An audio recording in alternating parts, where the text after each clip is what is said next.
आज की तारीख है 15 अक्टूबर 2025। दुनिया एक ऐसे दौर से गुजर रही है जहां वैश्विक शक्ति का संतुलन धीरे धीरे बदल रहा है। इस बदलाव के केंद्र में एक शब्द है जो आजकल अंतर्राष्ट्रीय मंचों पर खूब गूंज रहा है, डी-डॉलराइजेशन। आसान भाषा में इसका मतलब है अंतर्राष्ट्रीय व्यापार, निवेश और विदेशी मुद्रा भंडार के लिए अमेरिकी डॉलर पर अपनी निर्भरता को कम करना। यह एक ऐसी प्रक्रिया है जिसमें देश अमेरिकी मुद्रा के एकाधिकार को चुनौती दे रहे हैं और अपनी अर्थव्यवस्थाओं को इसके प्रभाव से बचाने के लिए नए रास्ते तलाश रहे हैं। यह कोई अचानक होने वाली घटना नहीं है, बल्कि दशकों से चल रहे असंतोष और बदलती भू राजनीतिक वास्तविकताओं का परिणाम है, जो अब धीरे धीरे एक ठोस आकार ले रही है। द्वितीय विश्व युद्ध के बाद से अमेरिकी डॉलर ने दुनिया की प्रमुख मुद्रा के रूप में एक अद्वितीय स्थान बनाए रखा है। दुनिया का ज्यादातर व्यापार इसी मुद्रा में होता है। देशों के केंद्रीय बैंक अपने विदेशी मुद्रा भंडार का एक बड़ा हिस्सा डॉलर में रखते हैं और तेल जैसी महत्वपूर्ण वस्तुओं की कीमत भी डॉलर में ही तय होती है। इस व्यवस्था ने अमेरिका को न केवल आर्थिक रूप से बल्कि राजनीतिक रूप से भी एक बेजोड़ ताकत दी है।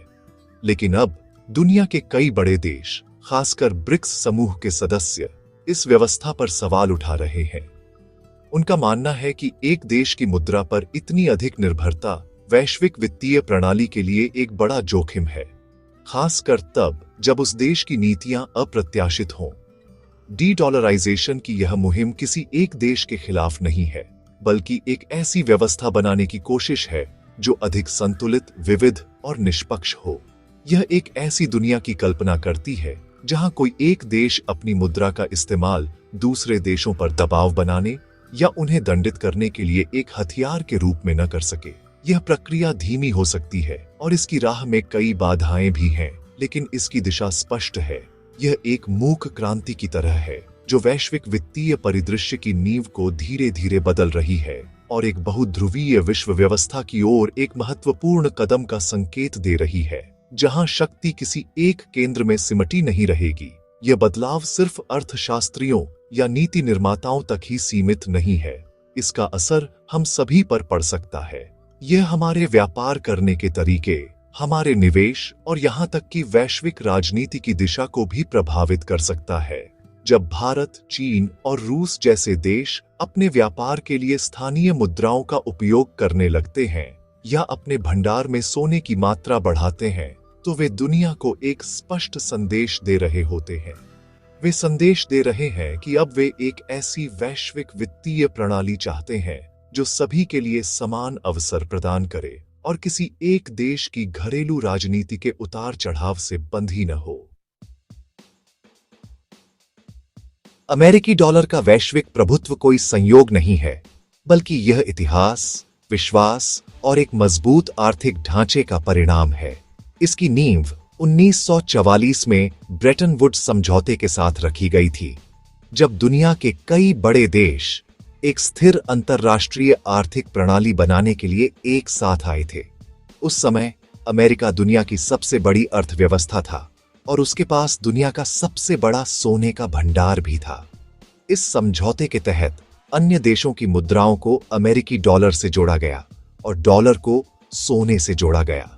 हालांकि 1971 में अमेरिका ने डॉलर को सोने से अलग कर दिया, लेकिन तब तक डॉलर दुनिया की प्रमुख रिजर्व करेंसी के रूप में अपनी जगह बना चुका था और यह विश्वास आज भी कायम है।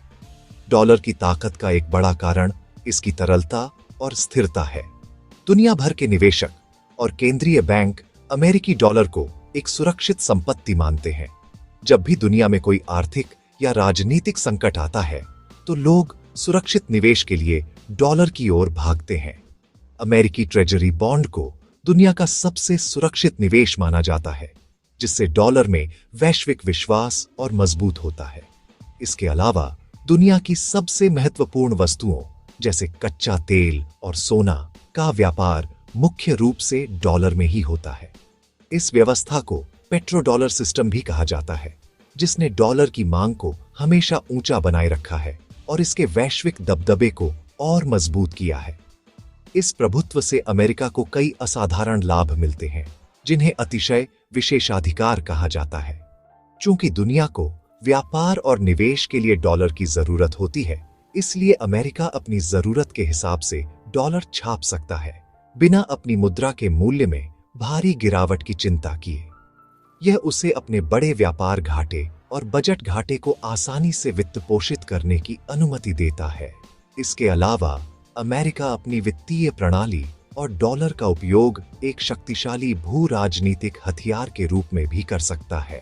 वह किसी भी देश को अंतरराष्ट्रीय वित्तीय प्रणाली से काट सकता है, जैसा कि उसने ईरान और हाल ही में रूस के खिलाफ प्रतिबंध लगाकर किया है। यह शक्ति ही अब डॉलर के खिलाफ एक बड़ी वजह बन गई है। जब देश देखते हैं कि उनकी अर्थव्यवस्था एक ऐसे देश की नीतियों पर निर्भर है जो अपनी मुद्रा का इस्तेमाल एक हथियार के रूप में कर सकता है, तो वे स्वाभाविक रूप से विकल्प तलाशने लगते हैं। डॉलर पर अत्यधिक निर्भरता उन्हें अमेरिकी विदेश नीति के प्रति संवेदनशील बना देती है। यही कारण है कि आज कई देश, विशेष रूप से जिन्हें अमेरिकी प्रतिबंधों का डर है, इस एकध्रुवीय वित्तीय व्यवस्था से बाहर निकलने के रास्ते खोज रहे हैं। वे एक ऐसी प्रणाली चाहते हैं जो उन्हें अमेरिकी राजनीतिक दबाव से बचा सके और उन्हें अपनी आर्थिक संप्रभुता बनाए रखने की अनुमति दे।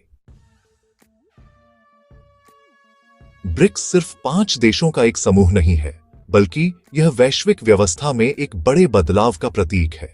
इसकी शुरुआत 2009 में ब्राजील, रूस, भारत और चीन के साथ हुई थी, जिसका उद्देश्य सदस्य देशों के बीच आर्थिक सहयोग बढ़ाना और विकासशील देशों की आवाज को अंतर्राष्ट्रीय मंच पर उठाना था। 2010 में दक्षिण अफ्रीका के शामिल होने के बाद यह ब्रिक्स बन गया। शुरुआत में कई पश्चिमी विश्लेषकों ने इसे एक कमजोर और असंगत समूह कहकर खारिज कर दिया था, लेकिन पिछले कुछ वर्षों में ब्रिक्स ने खुद को एक महत्वपूर्ण आर्थिक और राजनीतिक शक्ति के रूप में स्थापित किया है, जो स्थापित पश्चिमी प्रभुत्व वाली संस्थाओं को चुनौती दे रहा है। पिछले कुछ वर्षों में ब्रिक्स का सबसे महत्वपूर्ण कदम इसका विस्तार रहा है।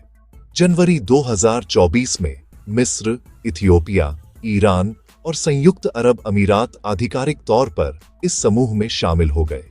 सऊदी अरब भी, जो दुनिया का सबसे बड़ा तेल निर्यातक है, समूह की गतिविधियों में सक्रिय रूप से भाग ले रहा है और उसके भी जल्द ही पूर्ण सदस्य बनने की उम्मीद है।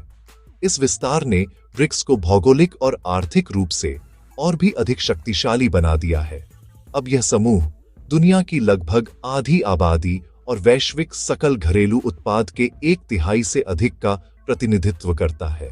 यह ऊर्जा उत्पादन का एक बड़ा केंद्र भी बन गया है, जिसमें प्रमुख तेल और गैस उत्पादक देश शामिल हैं। इस विस्तार का एक प्रमुख उद्देश्य एक बहुध्रुवीय विश्व व्यवस्था को बढ़ावा देना है, जहां शक्ति किसी एक देश या गुट के हाथ में केंद्रित न हो। ब्रिक्स देश G7 जैसे पश्चिमी देशों के प्रभुत्व वाले समूहों के समानांतर एक मंच बनाना चाहते हैं। वे विश्व बैंक और अंतर्राष्ट्रीय मुद्रा कोष जैसी संस्थाओं में सुधार की मांग कर रहे हैं, जिन्हें वे अक्सर पश्चिमी हितों का पक्षधर मानते हैं। इसी उद्देश्य से उन्होंने 2014 में न्यू डेवलपमेंट बैंक की स्थापना की, जो सदस्य देशों और अन्य विकासशील अर्थव्यवस्थाओं में बुनियादी ढांचे और सतत विकास परियोजनाओं के लिए वित्त पोषण प्रदान करता है। यह बैंक ब्रिक्स देशों को अपनी विकास परियोजनाओं के लिए पश्चिमी संस्थानों पर निर्भरता कम करने में मदद करता है। ब्रिक्स की रणनीति सिर्फ बैठकों और घोषणाओं तक ही सीमित नहीं है। यह समूह अब अपनी आर्थिक शक्ति का उपयोग वैश्विक वित्तीय प्रणाली के नियमों को फिर से लिखने के लिए कर रहा है। डी-डॉलराइजेशन इस रणनीति का एक केंद्रीय स्तंभ है।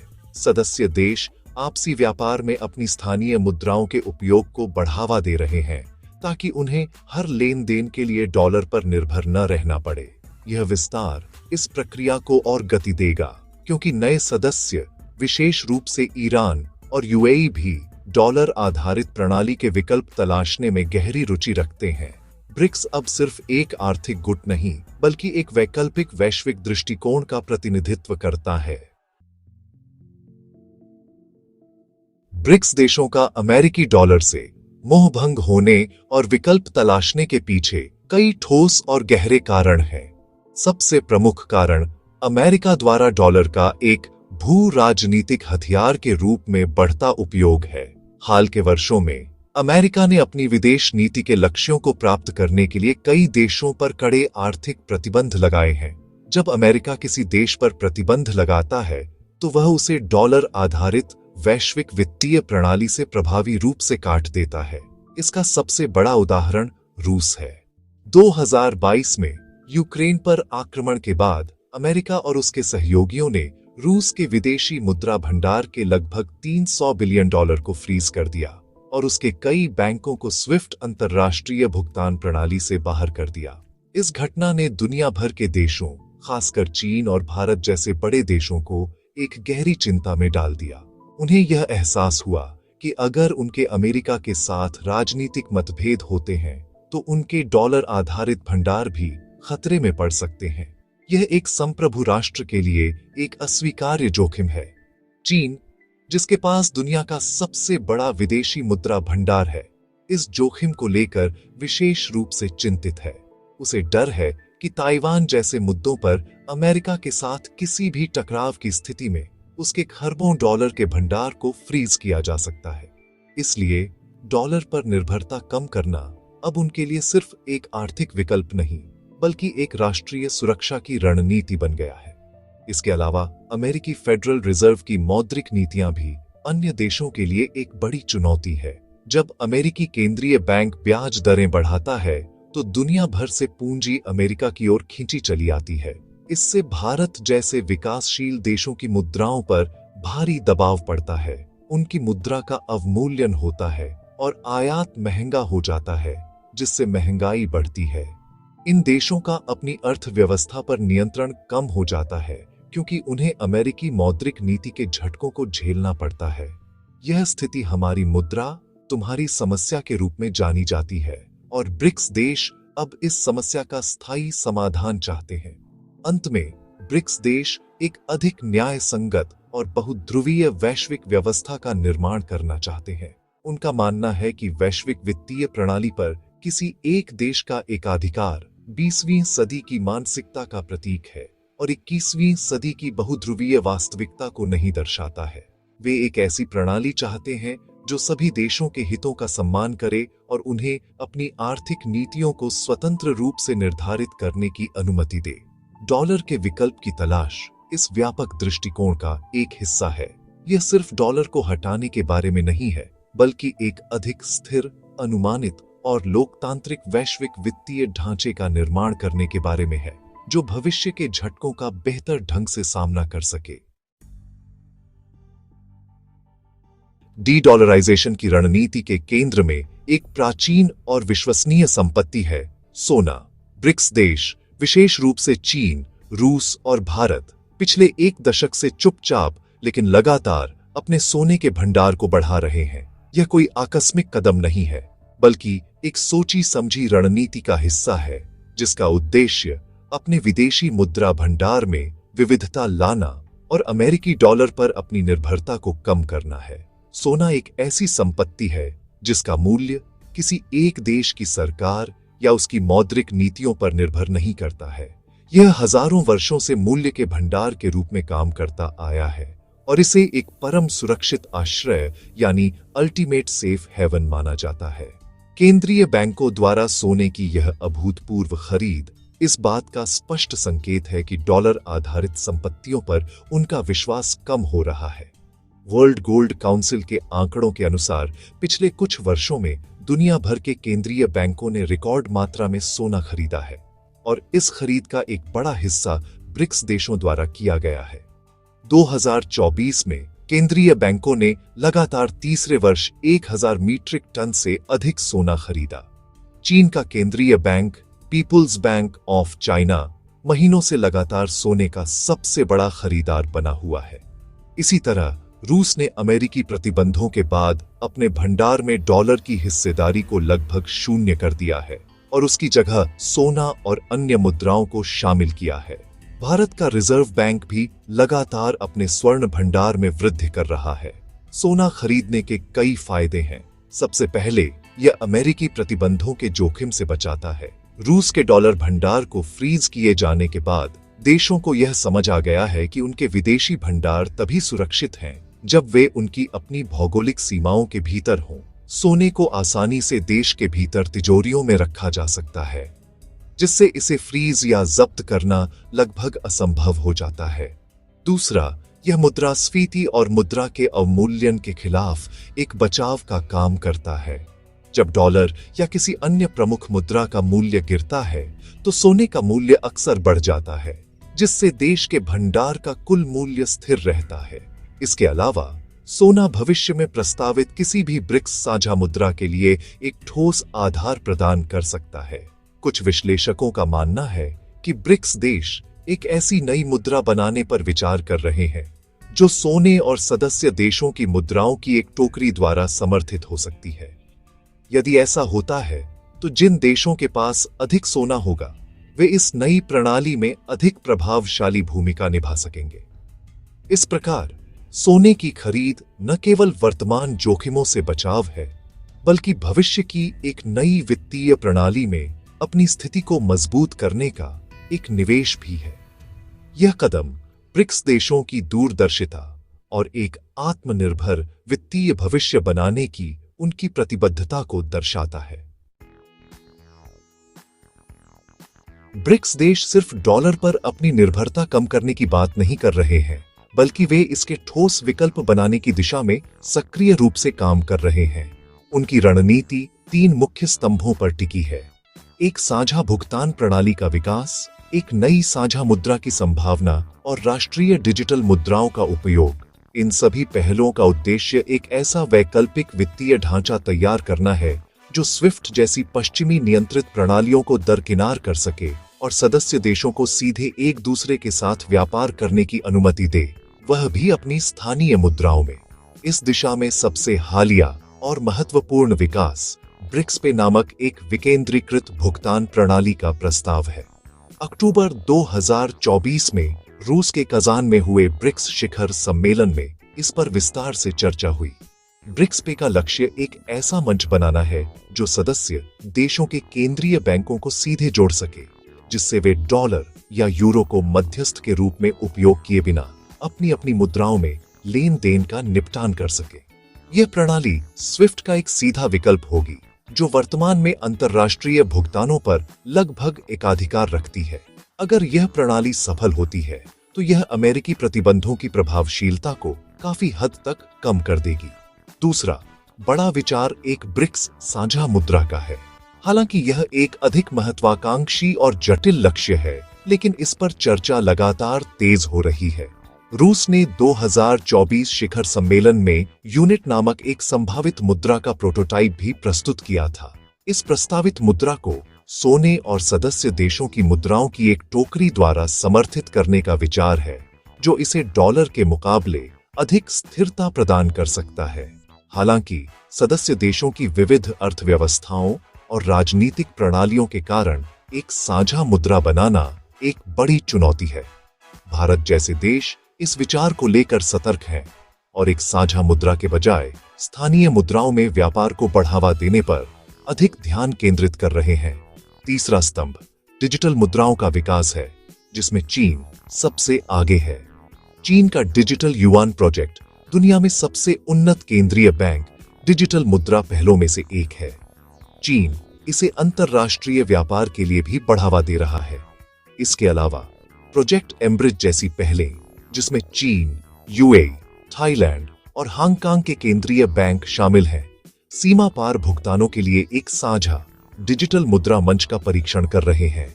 यह परियोजना भी डॉलर आधारित प्रणालियों का एक शक्तिशाली विकल्प बन सकती है। ये सभी पहले मिलकर एक ऐसे भविष्य की नींव रख रही हैं, जहां वैश्विक वित्त पर डॉलर का एक छित्र राज नहीं होगा। जैसे जैसे डी डॉलराइजेशन की प्रक्रिया गति पकड़ रही है, अमेरिका की प्रतिक्रिया भी उतनी ही मुखर और आक्रामक होती जा रही है। अमेरिकी नीति निर्माता इस बात को अच्छी तरह से समझते हैं कि डॉलर का वैश्विक प्रभुत्व उनकी आर्थिक और राजनीतिक शक्ति का एक महत्वपूर्ण स्रोत है और इसे किसी भी कीमत पर बचाए रखना चाहते हैं। 2025 की शुरुआत में नवनिर्वाचित राष्ट्रपति डोनाल्ड ट्रंप के प्रशासन ने ब्रिक्स देशों के इन प्रयासों पर एक बहुत ही सख्त रुख अपनाया है। उन्होंने स्पष्ट रूप से चेतावनी दी है कि यदि ब्रिक्स देश डॉलर को चुनौती देने के लिए कोई ठोस कदम उठाते हैं तो उन्हें गंभीर आर्थिक परिणामों का सामना करना पड़ेगा। ट्रंप प्रशासन की सबसे बड़ी धमकी टैरिफ को लेकर है। उन्होंने सार्वजनिक रूप से कहा है कि यदि ब्रिक्स देश डॉलर का विकल्प बनाने की दिशा में आगे बढ़ते हैं तो अमेरिका उनके उत्पादों पर 100% तक का भारी टैरिफ लगा सकता है। यह एक अभूतपूर्व कदम होगा जो वैश्विक व्यापार में एक बड़ा भूचाल ला सकता है। इसके अलावा उन्होंने ब्राजील, भारत, चीन और दक्षिण अफ्रीका जैसे प्रमुख ब्रिक्स सदस्यों पर पहले से ही 30 से 50% तक के टैरिफ लगा दिए हैं, जिससे इन देशों के साथ व्यापार तनाव बढ़ गया है। यह आक्रामक संरक्षणवादी नीति अमेरिका फर्स्ट के सिद्धांत पर आधारित है, लेकिन यह वैश्विक अर्थव्यवस्था में अस्थिरता भी पैदा कर रही है। हालांकि कई विश्लेषकों का मानना है कि अमेरिका की यह आक्रामक रणनीति उल्टे परिणाम दे सकती है। यह ब्रिक्स देशों को डराने के बजाय डी-डॉलराइजेशन की प्रक्रिया को और तेज करने के लिए प्रेरित कर सकती है। जब देश देखते हैं कि अमेरिका अपनी आर्थिक शक्ति का उपयोग इस तरह से एक तरफा और दंडात्मक तरीके से कर रहा है, तो यह उनके डर को सही ठहराता है कि डॉलर पर निर्भरता कितनी खतरनाक हो सकती है। यह उन्हें और अधिक दृढ़ता से विकल्प तलाशने के लिए प्रोत्साहित करता है। अमेरिका की धमकियां ब्रिक्स समूह के भीतर एकता को भी मजबूत कर सकती हैं, क्योंकि सदस्य देश एक साझा खतरे का सामना कर रहे हैं। अमेरिका के सामने एक दुविधा है। एक ओर वह डॉलर के प्रभुत्व को बनाए रखना चाहता है, दूसरी ओर उसकी आक्रामक नीतियां ही उन देशों को दूर धकेल रही हैं जो अब तक इस प्रणाली का हिस्सा थे। प्रतिबंधों और टैरिफ का हथियार के रूप में उपयोग करने से डॉलर आधारित संपत्तियों पर वैश्विक विश्वास कम हो रहा है, जो डी-डॉलराइजेशन की प्रवृत्ति का मूल कारण है। इस प्रकार अमेरिका की प्रतिक्रिया समस्या का समाधान करने के बजाय उसे और बढ़ा सकती है। यह स्थिति एक जटिल भू-राजनीतिक शतरंज के खेल की तरह है, जहां हर चाल के दूरगामी परिणाम होते हैं, और फिलहाल ऐसा लगता है कि अमेरिका का अगला कदम ब्रिक्स को और मजबूत ही करेगा। डी-डॉलराइजेशन और एक नई वित्तीय व्यवस्था बनाने की राह ब्रिक्स के लिए चुनौतियों से भरी है। यह कोई आसान काम नहीं है और इसकी सफलता कई कारकों पर निर्भर करती है। सबसे बड़ी चुनौती सदस्य देशों के बीच मौजूद आंतरिक मतभेद हैं। ब्रिक्स एक बहुत ही विविध समूह है, जिसमें लोकतांत्रिक देश जैसे भारत और ब्राजील और एक दलीय शासन वाले देश जैसे चीन और रूस शामिल हैं। इन देशों की अर्थव्यवस्थाओं, राजनीतिक प्रणालियों और राष्ट्रीय हितों में काफी अंतर है। उदाहरण के लिए, चीन दुनिया की दूसरी सबसे बड़ी अर्थव्यवस्था है और वह चाहता है कि उसका युआन डॉलर की जगह ले, लेकिन भारत और अन्य सदस्य देश डॉलर के एकाधिकार को युआन के एकाधिकार से बदलने को लेकर सतर्क हैं। एक साझा मुद्रा बनाना तार्किक रूप से भी एक बहुत बड़ी चुनौती है। इसके लिए सदस्य देशों के बीच गहरी आर्थिक और मौद्रिक नीति समन्वय की आवश्यकता होगी, जैसे कि एक समान ब्याज दरें और मुद्रास्फीति लक्ष्य। यूरोपीय संघ को अपनी साझा मुद्रा यूरो बनाने में दशकों लग गए और उनके सदस्य देशों की अर्थव्यवस्थाएं ब्रिक्स देशों की तुलना में बहुत अधिक समान थीं। इसलिए एक ब्रिक्स साझा मुद्रा का विचार अभी भी एक दूर का सपना लगता है। इसके अलावा ब्रिक्स के पास अभी तक स्विफ्ट जैसा कोई मजबूत और परखा हुआ वित्तीय बुनियादी ढांचा नहीं है और इसे बनाने में समय और भारी निवेश लगेगा। इस परिदृश्य में भारत का दृष्टिकोण बहुत ही संतुलित और व्यावहारिक रहा है। भारत डी-डॉलराइजेशन का समर्थन करता है, लेकिन वह इसे डॉलर को पूरी तरह से खत्म करने के रूप में नहीं देखता। भारत का लक्ष्य एक बहुमुद्रा प्रणाली बनाना है, जहां डॉलर के साथ साथ अन्य मुद्राएं जैसे कि रुपया, युआन और रूबल भी अंतर्राष्ट्रीय व्यापार में महत्वपूर्ण भूमिका निभाएं। भारत ने 2025 में स्पष्ट किया है कि वह किसी एक मुद्रा के प्रभुत्व के खिलाफ है, चाहे वह डॉलर हो या कोई और।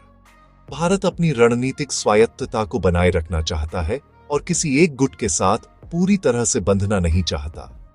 भारत सक्रिय रूप से अन्य देशों के साथ रुपये में व्यापार को बढ़ावा दे रहा है।